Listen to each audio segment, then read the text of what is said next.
ಈಗ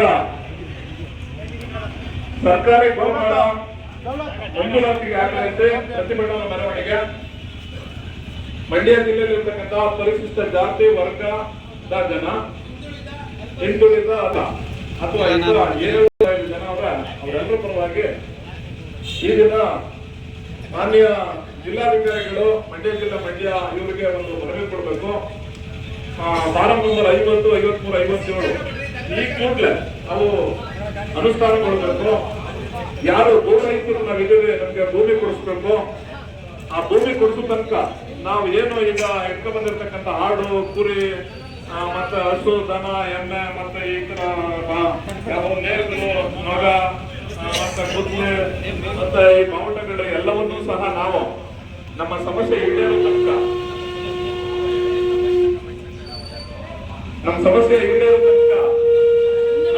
ಸಹೋದರರಿಗೆ ನಮ್ಮಲ್ಲಿ ಒಂದು ಮನವಿ.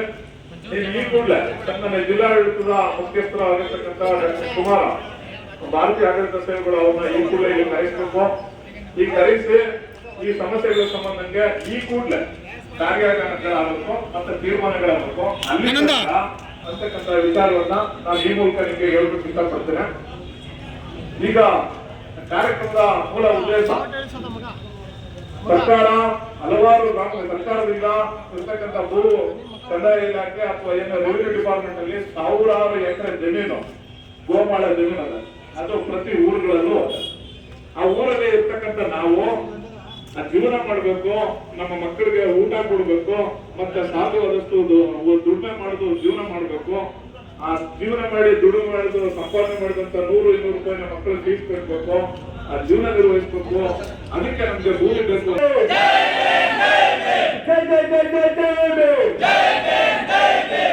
ಬಂಧುಗಳೇ, ಈಗೇನು ಮೆರವಣಿಗೆ ಹೊರಟು ಶಾಂತಿಯುತವಾಗಿ ನಾವು ನಮ್ಮ ಹಕ್ಕುಗಳನ್ನ, ನಮ್ಮ ಬೇಡಿಕೆಗಳನ್ನ ಕೇಳಲಿಕ್ಕೆ ಮಾನ್ಯ ಜಿಲ್ಲಾಧಿಕಾರಿಗಳ ಬಳಿ ಬಹಳ ಶಾಂತಿಯುತವಾಗಿ ನಮ್ಮ ದಿನನಿತ್ಯದ ಎಲ್ಲ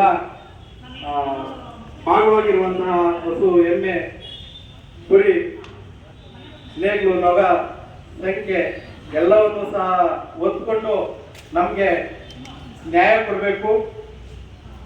ಏನು ಇವತ್ತು ಶೋಷಿತ ವರ್ಗ ಇದ್ದೀವಿ, ಹಿಂದುಳಿದ ವರ್ಗ ಇದ್ದೀವಿ, ಇವತ್ತಿನ ತನಕನೂ ಸಹ ನಾವು ಜಮೀನಿರೋರ ಹತ್ರ, ಮೇಲ್ವರ್ಗದ ಭೂಮಾಲೀಕರ ಹತ್ರ ಇಂದಿಗೂ ಸಹ ಜೀತ ಮಾಡಿಕೊಂಡು ನಾವು ಜೀತ ಪದ್ಧತಿ ಮುಖಾಂತರನೇ ಜೀವನವನ್ನ ಕಟ್ಕೊಳ್ತಾ ಇದ್ವಿ. ಹಾಗಾಗಿ ನಾವು ನಮ್ಮ ಸ್ವಾಭಿಮಾನಿ ಬದುಕನ್ನ ಕಟ್ಕೊಳ್ಳಿಕ್ಕೆ ನಮ್ಗೆ ನಮ್ಮದೇ ಆದಂತಹ ಭೂಮಿಯನ್ನ, ನಮ್ಮ ಜೀವನೋಪಾಯಕ್ಕೆ ಭೂಮಿ ಬೇಕಾಗಿದೆ.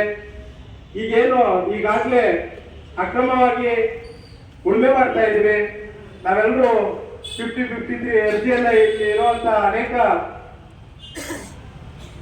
ರೈತರು ಹಾಕೊಂಡಿದ್ದಾರೆ. ಮತ್ತೆ ಹಾಕೊಳ್ಳಿಕ್ಕೆ ಅವಕಾಶ ಇಲ್ಲದೆ ಸಹ ಭೂಮಿಯನ್ನ ಬರ್ತಾ ಇದ್ದೀವಿ.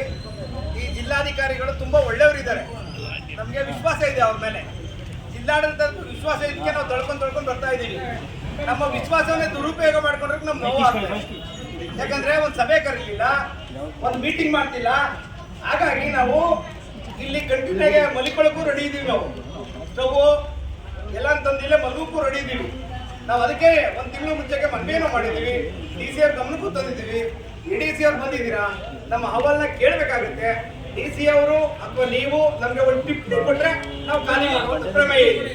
ನೀವು ಟಿಪ್ಪಣಿ ಹಾಕಿಲ್ಲ ಅನ್ನೋದಾದ್ರೆ, ಖಂಡಿಕೆಯನ್ನು ಓಪನ್ ಮಾಡೋಕ್ಕಾಗಿಲ್ಲ ಅಂದ್ರೆ ನಾವು ಇಲ್ಲೇ ಮಲಗುವಂತ ಪರಿಸ್ಥಿತಿ ಉದ್ಭವ ಆಗಬಹುದು. ಯಾಕಂದ್ರೆ ನಾವು ಹಸು, ಕುರು, ಮೇಕೆ ಸುಮ್ಮನೆ ತಂದಿಲ್ಲ, ನಮ್ಮ ಬದುಕು ಇದು. ಹಾಗಾಗಿ ಈ ಜಿಲ್ಲೆಯ ಜೀತದಾಳುಗಳ ಮುಖಂಡರಾದಂತ ಮುತ್ತಯ್ಯ ಅವರು ಏನು ಅನ್ಯಾಯ ಆಗ್ತದೆ, ಜೀತ ವಿಮುಕ್ತರು ಏನು ಜಮೀನು ಕೋರ್ತಿದ್ದಾರೆ,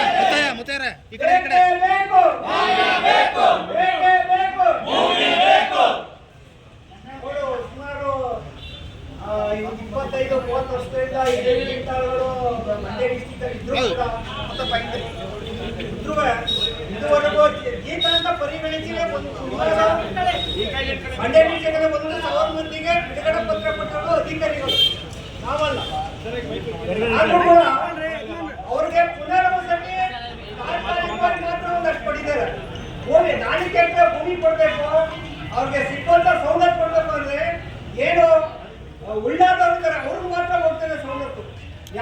ಜಾಗೃತಿ ಮೀಟಿಂಗ್ ಅಲ್ಲಿ ಅಧಿಕಾರಿಗಳು ಇವತ್ತು ಬರ್ತಾರೆ, ಲೆಟರ್ ಕೊಟ್ಟರೆ ಮುಂದೆ ಚೇಂಜ್ ಆಗ್ತಾರೆ, ಹಿಂದೆ ಮುಂದೆ ಬಂದ್ರೆ ನಮ್ಗೆ ಗೊತ್ತಿಲ್ಲ ಒಂದು ಪಟ್ಟಿದ್ದು ಅಂತ ಹೇಳ್ತಾರೆ. ಇದು ಒಂದು ಜಾಗೃತಿ ಮೀಟಿಂಗ್ ಕೂಡ ಬಡವರ ಬಗ್ಗೆ ಕಾಲೇಜಿಂದ ಮಂಡ್ಯ ಡಿಸ್ಟಿಕ್ ಅಲ್ಲಿ ಆಗಿದೆ. ತಾಲೂಕು ಮಟ್ಟದಲ್ಲಿ ಹೋಗೋದು, ರಾಜ್ಯ ಮಟ್ಟದಲ್ಲಿ ಹೋಗೋದು, ಜಿಲ್ಲಾ ಮಟ್ಟದಲ್ಲಿ, ರಾಜ್ಯ ಮಟ್ಟದಲ್ಲಿ ಆಗಾಗ ಕರೀತಾರೆ. ಅವರಷ್ಟು ಕರುಣೆ ಇಲ್ಲ. ಕಾಯ್ದೆಯಿಂದ ಸ್ವಲ್ಪ ಒಳ್ಳೊಳ್ಳೆ ಕಾರ್ಯಕ್ರಮ ಇದು. ನಾನು ಎಲ್ಲೂ ಯಾವುದೇ ಅಧಿಕಾರಿಗಳು ಲೆಟರ್ಗಳು ಈಗ ಅಲ್ಲಿ ಎ ಸಿ ಅವರು 3 ಲೆಟರ್ ಕೊಟ್ಟಿದ್ವಿ, ನಮ್ಮ ಗೋವಿಂದರಾಜ್ ಅವರು ಕೊಟ್ಟಿದ್ದಾರೆ, ನಾನು ಕೊಟ್ಟಿದ್ದೀನಿ. ಒಂದು ಮೀಟಿಂಗ್ ಇಲ್ಲ, ಯಾಕೆ ಹಿಂಗೆ ಮಾಡ್ತಿದ್ದಾರೆ ಅಂತ ಗೊತ್ತಾಗ್ತಿಲ್ಲ. ಇಷ್ಟು ಹೇಳಿ ನಾನು ಸರ್ಕಾರಿ ಗೋಮಾಳ ಮಂಜೂರಾತಿಗಾಗಿ ಅದು ಯಾರು ಬಡವರು ಮತ್ತೆ ಜೀತಿ ಮುಕ್ತರು ಅಲ್ಪಸಂಖ್ಯಾತರು, ಯಾರು ಶ್ರೀಮಂತರು ಸರ್ಕಾರಿ ಅಧಿಕಾರಿಗಳು ಅಲ್ಲ.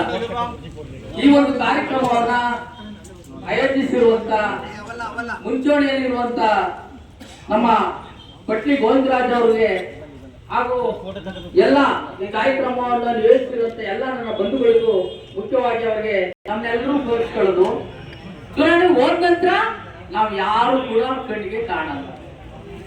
ಇಂಥ ಪರಿಸ್ಥಿತಿ ನೂರಾರು ಎಕರೆ ಭೂಮಿಯ ಏನು ಇಲ್ಲದೆ ಅವ್ರ ಮನೆಗೆ ದಾಖಲೆ ಮಾಡ್ಕೊಳ್ಳುವಂತ ನಮ್ಮ ಕೆಲವು ಅಧಿಕಾರಿಗಳಿದ್ದಾರೆ. ಇವತ್ತು ನಾವು ನಮ್ಮ ಬದುಕನ್ನು ಕಟ್ಕೊಂಡು ನಮ್ಮ ಮಕ್ಕಳನ್ನ ಜೀವನ ಮಾಡ್ತೀವಿ, 1 ಎಕರೆ 1/2 ಎಕರೆ ಭೂಮಿನ ಕೊಡಿ ಅಂತ ಕೇಳಕ್ ಹೋದ್ರೆ ಈ ಸರ್ಕಾರದ ಅಧಿಕಾರಿಗಳು ಈ ರೀತಿ ಪ್ರತಿಭಟನೆ ಮಾಡಿ ನಮ್ಮ ದನ ಕರುಗಳು ಎಲ್ಲ ತಂದು ಇಲ್ಲಿ ಕೂರ್ಸ್ಕೊಳ್ಳುವಂತ ಪರಿಸ್ಥಿತಿ ಮಾಡ್ತಾರೆ. ಇದು ಯಾತಕ್ಕಾಗಿ ಹೋರಾಟ? ಭೂಮಿಗಾಗಿ ಹೋರಾಟ. ಯಾತಕ್ಕಾಗಿ ಹೋರಾಟ? ಭೂಮಿಗಾಗಿ ಹೋರಾಟ. ನಾಚಿಕೆ ಆಗುತ್ತೆ ಕಣ್ರಿ. ಯಾಕೆ ಅಂದ್ರೆ 7 ಶತಮಾನ ಕಳೆದ್ರು ಕೂಡ ನಾವು ಈಗ ಬೀದಿ ಹೋರಾಟ ಆದಿ ಹೋರಾಟ ಮಾಡ್ಕೊಂಡು ಬರ್ತಾ ಇದೀವಲ್ಲ, ನಮ್ಮನ್ನ ಆಳ್ತಿರ್ತಕ್ಕಂಥ ಸರ್ಕಾರಗಳಿಗೆ ಜನಪ್ರತಿನಿಧಿಗಳಿಗೆ ನಿಜವಾಗ್ಲೂ ನಾಚಿಕೆ ಆಗ್ಬೇಕು. ಯಾಕೆ ಅಂದ್ರೆ ಸಂವಿಧಾನ ಬಂದು 75 ವರ್ಷ ಕಳೆದಿದೆ. ಕಾಂಗ್ರೆಸ್ನವರು 65 ವರ್ಷ ಆಳಿದ್ದಾರೆ, ಬಿಜೆಪಿ ಅವರು 11 ವರ್ಷ ಆಳಿದ್ದಾರೆ, ಜೆಡಿಎಸ್ ಅವರು ಕೂಡ ಆಳಿದ್ದಾರೆ. ನಿಮ್ಗೆ ನಾಚಿಕೆ ಮಾನ ಮರ್ಯಾದೆ ಏನಾದ್ರು ಇದೆಯಂತೆ? ಅಭ್ಯಾಸ ಅಂತೇಳಿ ಔಪಟಿ ಅಂತೇಳಿ ಅಧಿಕಾರಿಗಳಿಗೆ ಅಧಿಕಾರ ಕೊಟ್ರೆ ಅವ್ರು ಮಾಡ್ತಾರೆ, ನೀವು ಮಾಡ್ತಾ ಇಲ್ಲ. ಯಾಕೆ ಅಂತ ಹೇಳಿದ್ರೆ ಸಂಜೆ ಆದ್ಮೇಲೆ ತಾಲೂಕು ಆಫೀಸ್ ನಲ್ಲಿ ಡಿಸಿ ಆಫೀಸ್ ನಲ್ಲಿ ರಿಯಲ್ ಎಸ್ಟೇಟ್ ವ್ಯಾಪಾರ ನಡೀತದೆ. ನಾವು ರೈತರು 50, 53, 57 ಅರ್ಜಿ ಹಾಕೊಂಡು ಪಕ್ಷಿಗಾದ ಕಾಯ್ತಾ ಇದೀವಿ. ನಿಮ್ಗೆ ನಾಚಿಕೆ ಮಾನ ಮರ್ಯಾದೆ ಇದೆ. ರೈತರು ಇವತ್ತು ಓಟ್ ಹಾಕೋದು ಯಾಕೆ ಅಂದ್ರೆ ವಿಧಾನಸೌಧ ಪಾರ್ಲಿಮೆಂಟ್ ಅಲ್ಲಿ ನಮ್ಮ ಪರವಾಗಿ 10 ಅಧಿಕಾರಿಗಳನ್ನ ಕೊಡ್ಲಿ ಅಂತ. ಆದ್ರೆ ನೀವು ಮೋಜು ಮಸ್ತಿ ಮಾಡ್ಕೊಂಡು ನೀವೇ ಕೋಟ್ಯಾಂತರ ಲಕ್ಷಾಂತರ ಸಾವಿರಾರು ಎಕರೆ ಜಮೀನು ಮಾಡ್ಕೊಂಡು ನೀವು ಮೋಜು ಮಸ್ತಿ ಮಾಡ್ಕೊಂಡು ನಿಮ್ಮ ಮಕ್ಕಳನ್ನ ಪಾರಿನಲ್ಲಿ ಅಲ್ಲಿ ಓದಿಸ್ಕೊಂಡು ಮಜಾ ಮಾಡ್ಕೊಂಡು ಇವತ್ತು ರೈತರ ಕಷ್ಟಗಳನ್ನ ನೋಡ್ತಾ ಇಲ್ಲ. ಇವತ್ತು ನಾವು ಸುಮ್ಮನೆ ಬಂದಿದ್ದಾವ? ಇದು ಸಾಂಕೇತಿಕ ಅಷ್ಟೇ ತಿಳ್ಕೊಳ್ಳಿ. ಇನ್ನು ಮುಂದೆ ಇದು ನಿರಂತರವಾಗಿ ಅರ್ಪಕ ಕೊಡುವಂತ ಉಳುಮೆ ಚೀಟಿ ಕೊಡುವಂತೂ ಕೂಡ ನಾವು ಇಲ್ಲಿಂದ ಕದ್ದಲ್ಲ. ಇವತ್ತು ಏನಾಗಬೇಕು ಅಂದ್ರೆ ನಮ್ಮ ಅಳವಡಿ ಕ್ಷೇತ್ರ ಮೀಸಲು ಕ್ಷೇತ್ರದಲ್ಲಿ ನಾಚಿಕೆ ಐತೆ ನಮ್ಗೆ. ಹೋಗಿ ಕೇಳಿದ್ರೆ ನಾವು 50, 60, 30 ವರ್ಷದಿಂದ ಕೂಡ ಅರ್ಜಿ ಹಾಕೊಂಡು ಪಕ್ಷ ಕಟ್ತಾ ಇದೀವಿ. 7 ಶತಮಾನ ಕಡೆಗೂ ಕೂಡ ನಮ್ ಬದುಕು ಸೂತ್ರ ಇಲ್ಲದ ಗಾಳಿ ಪಡುವಂತೆ ಹಾರಾಡ್ತಾ ಇದೆ. ನಿಮ್ಗೆ ನಾಚಿಕೆ ನಾವು ಕೇಳ್ಬೇಕೇನ್ರಿ? ನಾವು ಕೇಳ್ಬೇಕಾ? ನಿಮ್ಗೆ ನಾಚಿಕೆ ಮಾನ ಮರ್ಯಾದೆ ಇದ್ರೆ ನಾಳೆ ಕೂಡ ವಿಶೇಷವಾಗಿ ಸಭೆ ಕರೆದು ಇಡೀ ಜಿಲ್ಲೆಯಾದ್ಯಂತ ಏನ್ ಸಮಸ್ಯೆಗಳಿದೆ ಅದಕ್ಕೆ ಉತ್ತರ ಕೊಡಬೇಕು. ಇಲ್ಲ ಅಂತಂದ್ರೆ ಮುಂದಿನ ದಿನಗಳಲ್ಲಿ ಇನ್ನು ಹೆಚ್ಚಿನವಾಗಿ ರಾಜ್ಯಾದ್ಯಂತ ಜಿಲ್ಲೆಯಾದ್ಯಂತ ಜನರ ಸಂಘಟಿಸಿ ಇಲ್ಲೇ ಊಟ ತಿಂಡಿ ಮಾಡ್ಕೊಂಡು ಮಲಗ್ತೀವಿ. ಉಳಿಮೆ ಚೀಟಿ ಕೊಡುವಂತ ಹೋಗುದಿಲ್ಲ. ಇದು ಸಾಂಕೇತಿಕವಾಗಿ ಹೇಳ್ತಾ ಇದೀವಿ. ನನ್ನ ಹೆಸರು ವೀರಭದ್ರಯ್ಯ ಅಂತೇಳಿ ನಮ್ಮ ಹೋರಾಟ ಸಮಿತಿಯ ಕಾರ್ಯಾಧ್ಯಕ್ಷ. ಇನ್ನು ಹಲವಾರು ಜನರು ಮಾತಾಡ್ತಾರೆ. ದಯವಿಟ್ಟು ಮಾನ ಮರ್ಯಾದೆ ಇದ್ರೆ ನಿಮಗೆ ವಿಶೇಷವಾಗಿ ಸಭೆ ಕರೆದು ಈ 57 ಅರ್ಜಿ ಹಾಕೊಂಡಿರ್ತಕ್ಕಂಥ ರೈತರಿಗೆ ಉಳುಮೆ ಚೀಟಿ ನೀಡಬೇಕು. ಇಲ್ಲ ಅಂತಂದ್ರೆ ಮುಂದಿನ ದಿನಗಳಲ್ಲಿ ನಮ್ಮ ಪ್ರಾಣ ಹೋದ್ರು ಸರಿ ಇಲ್ಲೇ ಕೊಡ್ತೀವಿ. ಇದು ಎಚ್ಚರಿಕೆ ಸಾಂಕೇತಿಕ ಅಷ್ಟೇ. ಜೈ ಭೀಮ್, ಜೈ ಭಾರತ್. ಕ್ರೂರ ನಡೆ ಇವುಗಳಿಗೆಲ್ಲ ಒಂದು ಅಂತ್ಯ ಆಗಬೇಕು ಸರ್. ಈಗ ನೀವು ಸಮಯವನ್ನ ಬಿಡು ಮಾಡ್ಕೋಬೇಕು. ಯಾಕಂದ್ರೆ ಇದು ನಮ್ಮ ಬದುಕಿನ ಪ್ರಶ್ನೆ ಅಂತ ನಾನು ಮೊದಲೇ ಹೇಳಿದ್ದೇನೆ. ನನ್ಗೆ ಯಾಕೆ ಇಷ್ಟು ಫೀಲ್ ಆಗಿ ಮಾತಾಡ್ತೀನಿ ಅಂತಂದ್ರೆ ನಾನು ಆ ಸಮುದಾಯದಿಂದ ಬಂದಿರೋನು. ನನ್ನ ಕಷ್ಟವನ್ನ ಅನುಭವಿಸ್ತಾನೆ ಅಸ್ಪೃಶ್ಯತೆ ಆಚರಣೆನ ನುಂಗಿ ನೀರು ಕುಡಿದು ಈ ಲೆವೆಲ್ ಬಂದಿರೋ. ಅದರಿಂದ ನೀವು ನಮ್ಮ ಮನುಷ್ಯರಾದವರು ಅಥವಾ ಅಧಿಕಾರಿಗಳಾದವರು ರಾಜಕಾರಣಿಗಳಾದವರು ಯಾವ ನನಗೆ ಕೇಳ್ಬೋದು. ಈ ಕುರಿ ಆಡು ಏನ್ ಗೊತ್ತು ಸರ್ ಈ ತರ ಇದೆ ಸರ್ ನಮ್ಮದು. ಬಡಕ್ಲಾಗ್ಬಿಟ್ಟು ಮೇವೆ ಜಮೀನ್ ಕೊಡ್ತಾರೆ ನೀವು 3 ವರ್ಷದಿಂದ ಆ ಫೈಲ್ ಏನಿದೆ ಅದು ಯಾತಕ್ಕೆ ಬಂದಿದ್ದರು ಅನ್ನೋ ಒಂದು ಸಾಮಾನ್ಯ ತಿಳುವಳಿಕೆನ ಇಟ್ಟಲ್ಲಿರುವ ಜಿಲ್ಲಾಡಳಿತ ನನ್ನ ಅಧಿಕಾರಿಗಳು ಅಂತಾರ ಯಾವ ಸರ್ ಅವನು ಒಂದು ತಿಂಗಳಾಗದ ಮನವಿ ಕೊಡಿ ಅಂತ ತಿಳ್ಕೊಂಡು ಅಂತಾರೆ. ಒಂದು ತಿಂಗಳಿಂದ ಒಂದು ಏನಂದ್ರೆ ಒಂದು ಇದಿಲ್ಲ, ಒಂದು ಏನ್ ಮಾಡಿದ್ರು ಏನ್ ಮಾಡಿಲ್ಲ ಅನ್ನೋ ಒಂದು ಜೈಲಿಗೆ ಹಾಕಿಸ್ತೀನಿ. ಕರ್ತವ್ಯ ನಿರ್ಲಕ್ಷ್ಯ ಮಾಡಿದವರ ಪರಿಶಿಷ್ಟ ಜಾತಿ ವರ್ಗದ ಜನ ಹಕ್ಕು ಮತ್ತು ಹಿತಾಸಕ್ತಿಗಳನ್ನ ಹಕ್ಕು ಮತ್ತು ಹಿತಾಸಕ್ತಿಗಳನ್ನ ರಕ್ಷಣೆ ಮಾಡುತ್ತೆ ವಿಫಲರಾಗವ್ರೆ ಅಂತ ಆ ಕಳಪರಿತಿದ್ದಾವ ನಾವು ಮಾಡ್ತೇವೆ. ನಮ್ಗೆ ಗೊತ್ತಿಲ್ಲ ಶಿವಶಂಕರ್ ಅಂತೇಳಿ ಬಿಎಸ್ಪಿ ಜಿಲ್ಲಾಧ್ಯಕ್ಷರು ಈ ಸಾಂಕೇತಿಕ ಪ್ರತಿಭಟನೆಯನ್ನು ಉದ್ದೇಶಿಸಿ ಬೆಂಬಲ ಸೂಚನೆ ಹೊಂದಿದ್ದಾರೆ. ನಿಮ್ಮನ್ನು ಉದ್ದೇಶಿಸಿ 1 ನಿಮಿಷ ಮಾತಾಡ್ತಾರೆ. ಆದ್ಮೇಲೆ ಈಗಾಗಲೇ ಈ ವಿಷಯದ ಘನತೆಯನ್ನ ಮತ್ತೆ ಗಾಂಭೀರ್ಯವನ್ನ ಎಲ್ಲರೂ ಕೂಡ ತಿಳಿಸಿದ್ದಾರೆ. ನಾವು ನಮ್ಮ ಸಂವಿಧಾನ ಜಾರಿಯಾಗಿ 75 ವರ್ಷ ಆಗಿದೆ. ನಾವು 75 ವರ್ಷದ ಸಂಭ್ರಮದಲ್ಲಿ ವಿಧಾನಸೌಧದಿಂದ ಹಿಡಿದು ಪಾರ್ಲಿಮೆಂಟ್ ಒಳಗೆ ಸಂವಿಧಾನದ ಬಗ್ಗೆ ಚರ್ಚೆ ಮಾಡ್ತಾ ಇದ್ದೀವಿ. ಆದ್ರೆ ಸಂವಿಧಾನದ ಆಸೆಯಾದಂತಹ ಲಿವ್ ಟು ಲೈಫ್, ಆ ಜೀವಿಸುವ ಹಕ್ಕು ಇದೆಯಲ್ಲ, ಘನತೆಯಿಂದ ಜೀವಿಸುವ ಹಕ್ಕು ಅಂತ ಹೇಳೋದು. ಆ ಘನತೆಯಿಂದ ಜೀವಿಸೋಕೆ ಈ ದೇಶದ ಪ್ರತಿಯೊಬ್ಬ ನಾಗರಿಕರಿಗೂ ಕೂಡ ಸಮಾನ ಹಕ್ಕನ್ನ ಕೊಟ್ಟಿದ್ದಾರೆ ಬಾಬಾ ಅಂಬೇಡ್ಕರ್ ಅವರು. ಆದ್ರೆ ದುರಂತ ಅಂದ್ರೆ 75 ವರ್ಷ ಆದ್ರೂ ಕೂಡ ನಮಗೆ ಒಂದು ಭೂಮಿ ಕೊಡಿ, ನನಗೆ ಸೋರು ಕೊಡಿ, ನನಗೆ ನೀರು ಕೊಡಿ, ನನಗೆ ಇನ್ನೊಂದು ಕೊಡಿ ಅಂತ ಹೇಳುವಂತ ಪರಿಸ್ಥಿತಿಗೆ ಈ ದೇಶ ಬಂದಿದೆ ಅಂದ್ರೆ ನಾವು ಸಂವಿಧಾನದ ಆಶಯಗಳಿಗೆ ವಿರುದ್ಧವಾಗಿ ನಡೀತಾ ಇದೀವಿ ಅಂತ. ಯಾವ ಕಾರಣಕ್ಕೋಸ್ಕರ ಅಂದ್ರೆ ಬಾಬಾ ಸಾಹೇಬರು ಅವತ್ತೇ ಹೇಳ್ತಾರೆ, ಈ ದೇಶದ ಸಂವಿಧಾನ ಅತ್ಯಂತ ಉತ್ಕೃಷ್ಟವಾದ ಸಂವಿಧಾನ ಅಂತ ಇಡೀ ಪ್ರಪಂಚ ಹೊಗಳ್ತಾ ಇದೆ. ಆದ್ರೆ ಈ ಸಂವಿಧಾನ ಯಥಾವತ್ತಾಗಿ ಜಾರಿಯಾಗುತ್ತೆ ಎನ್ನುವಂತ ನಂಬಿಕೆ ನನಗಿಲ್ಲ. ಕಾರಣ ಏನು ಅಂತಂದ್ರೆ ಈ ಸಂವಿಧಾನವನ್ನ ಜಾರಿ ಮಾಡುವ ಸ್ಥಳದಲ್ಲಿ ಮಾಡುವ ಸ್ಥಳದಲ್ಲಿ ಆ ಸಂವಿಧಾನ ವಿರೋಧಿಗಳು ಸುತ್ತಿದ್ದಾರೆ ಅಂತ ನಾನು ಮಾತಾಡ್ತಾ ಇದ್ದೀನಿ. ಜೈ ಹಿಂದ್, ಜೈ ಭಾರತ್. ಹೊರಕೆಲ್ಲ ತರ್ತೀವಿ, ಹೊರಗೆ ತರಕ್ಕಾಗಲ್ಲ ಅಂತ ಏನಿಲ್ಲ. ಆದ್ರೆ ನಾನು ಜಿಲ್ಲಾಧಿಕಾರಿಯವರ ಮೂಲಕ ಸರ್ಕಾರಕ್ಕೆ ಮನವಿ ಸಲ್ಲಿಸಬೇಕಾದಂತ ಅನಿವಾರ್ಯತೆ ಇದೆ. ನನ್ನ ಸಹೋದರರು ಮಾತಾಡ್ತಾ ಹೇಳಿದ್ರು, ಅವ್ರು ಮಾತಾಡಿದ್ರೆ ಒಂದು 40-45 ನಿಮಿಷ ಮಾತಾಡ್ತಿದ್ರು. ನನ್ನ ರಮೇಶ್ ಅಣ್ಣ ನನಗೆ FIR ಅಂತ ಯಾವಾಗ ಟೀಸ್ ಮಾಡ್ತಾ ಇದ್ದಾರೆ, ಟೀಸ್ ಅದು ಹುಮ್ಮಸ್ಸು. ಚೀಫ್ ಸೆಕ್ರೆಟರಿ 1950ನೇ ಇಸ್ವಿಯಿಂದ ಚೀಫ್ ಸೆಕ್ರೆಟರಿನ ಯಾರು ಮುಟ್ಟಕ್ಕೆ ಆಗಿರ್ಲಿಲ್ಲ. ನನ್ನ ಸಹೋದರ ಇರ್ತವನೆ, ನನ್ನ ಸಹೋದರ ನಾವು ಬರೀ 15 ಜನ ಫಂಡಮೆಂಟಲ್ ರೈಟ್ ನ್ಯಾಯ ಕೊಡದಂತ ಚೀಫ್ ಸೆಕ್ರೆಟರಿ ಕೂಡ ನಾವು ನಮ್ಮ ಸಂಬಳ ಕೊಡ್ತಾ ಇದೀವಿ. ನೀವ್ ಹಾಕ್ತಾ ಇರೋ ಶರ್ಟು ಪ್ಯಾಂಟು ಜಿಪ್ ಕೂಡ ನಮ್ದೇ ದುಡ್ಡು. ನಮ್ಮವ್ವ ಎಲ್ಲಕ್ಕೆ ತಗೋತಾಳಲ್ಲ ಆ ಟ್ಯಾಕ್ಸ್ ದುಡ್ಡು. ನಮ್ಮಪ್ಪ ಬಿಡಿ ಸೇರ್ತಾನಲ್ಲ ನಮ್ಮ ಹಳ್ಳಿಲಿ ಆ ಟ್ಯಾಕ್ಸ್ ದುಡ್ಡು. ನೀವು ಟ್ಯಾಕ್ಸ್ ನ ಪಡ್ಕೊಂಡು ಕೂತಿದ್ದೀರಿ ಅಂದ್ರೆ ನಾಚಿಕೆ ಆಗುತ್ತೆ. ನಾನು ಜಿಲ್ಲಾಡಳಿತಕ್ಕೆ ಈಗ ಎಚ್ಚರಿಕೆ ಕೊಡ್ತಾ ಇದ್ದೀವಿ ಎಲ್ಲರ ಮುಖಾಂತರ. Land revenue act 1964, rules 1969 5A ಪ್ರಕಾರ ಪರಿಶಿಷ್ಟ ಜಾತಿಯವರಿಗೆ 50% ಭೂಮಿಯನ್ನ ಮೀಸಲಿಡಬೇಕು. 10% ಭೂಮಿಯನ್ನ ನಿವೃತ್ತ ಯೋಧರಿಗೆ ಮೀಸಲಿಡಬೇಕು.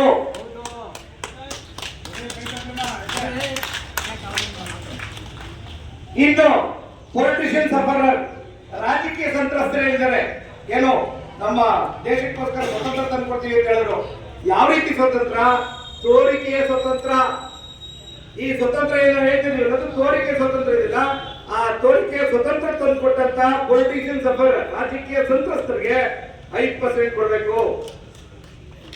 ಇನ್ನು ಉಳಿದಂತ 25% ಹಿಂದುಳಿದವರು ಅಲ್ಪಸಂಖ್ಯಾತರಿಗೆ ಕೊಡಬೇಕಾದಂತ ಅನಿವಾರ್ಯತೆ ಫಂಡಮೆಂಟಲ್ ರೈಟ್ ಕಾಯ್ದೆಲಿದೆ, ನ್ಯಾಯ ಸಮಾನತೆಲಿದೆ.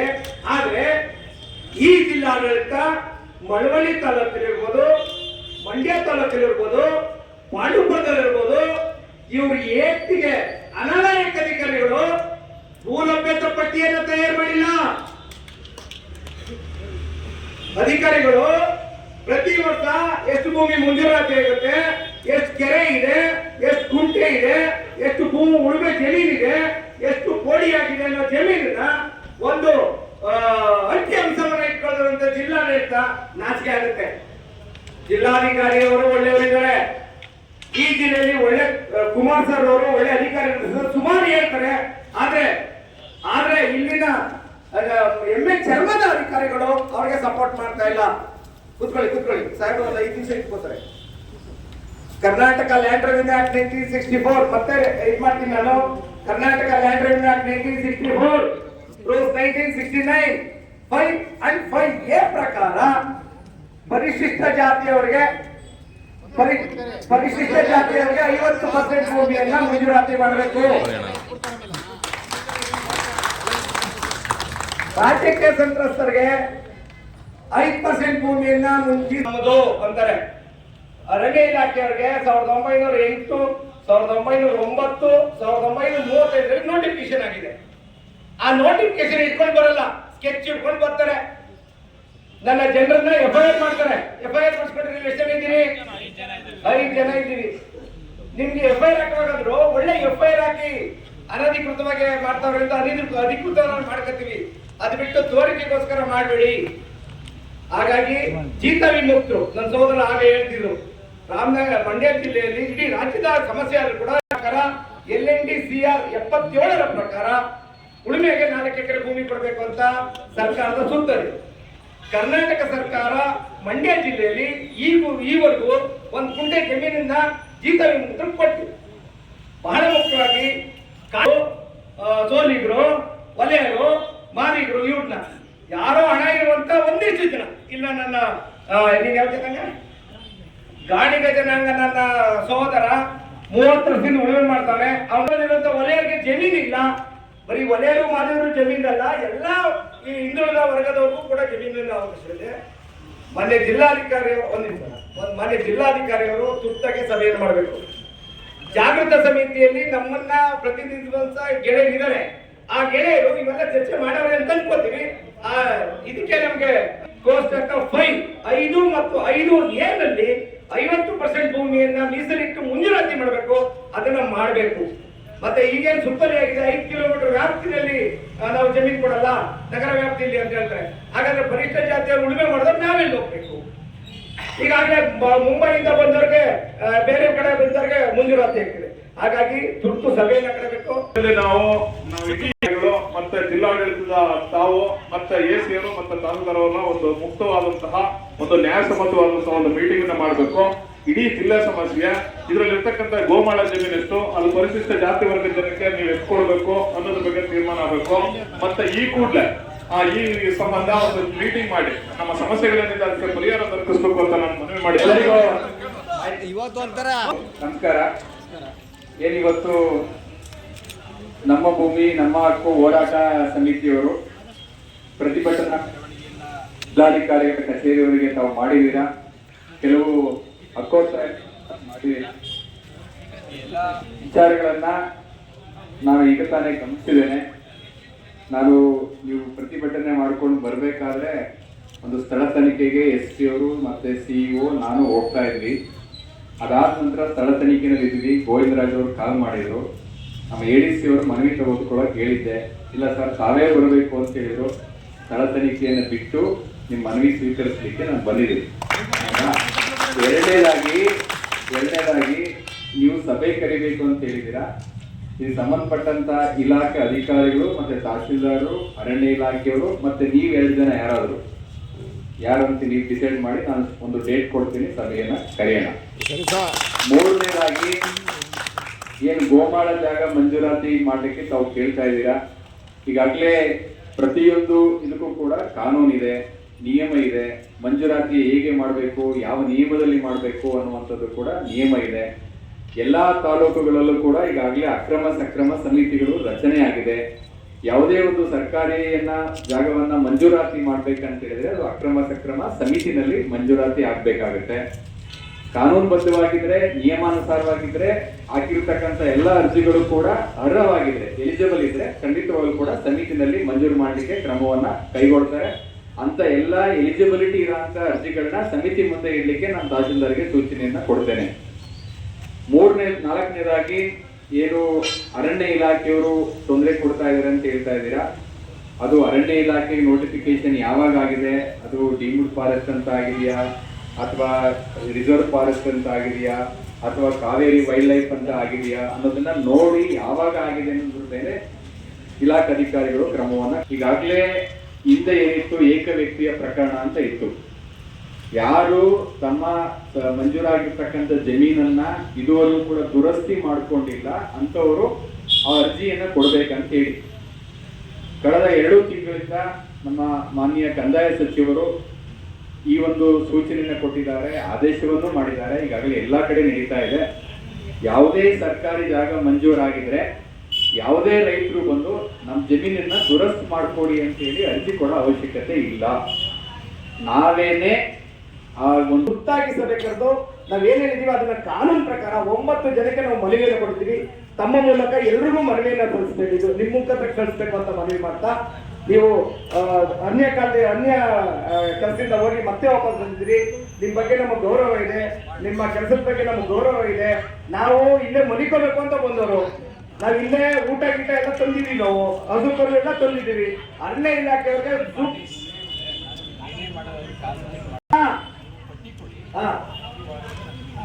ಸರಿ ನಮ್ಮ ಮನವಿ